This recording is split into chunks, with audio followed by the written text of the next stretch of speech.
Simple. అప్పుడు ఇంకా దానికి ఖర్చు పెద్ద ప్రాబ్లం లేదు.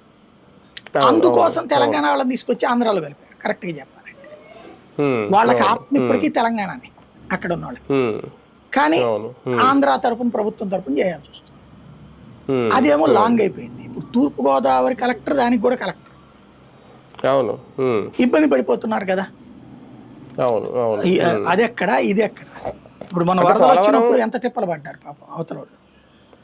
అవును, అంటే పోలవరం ప్రాజెక్ట్ వరకు ఉంది కాబట్టి ఇది అనుకోవచ్చు. మిగిలిన జిల్లాల్లో చూసుకుంటే నియోజకవర్గాల పునర్విభజన, అక్కడ కొన్ని ఓట్లు గతంలో పక్క నియోజకవర్గాలకు వెళ్ళిపోయినాయి అనేది ఇప్పుడు దాన్ని సెటరేట్ చేసుకుంటున్నారా దీని ద్వారా? ఆ ప్రయోజనం చేశారు కానీ మొత్తం ఏం కాదు వాస్తవంగా.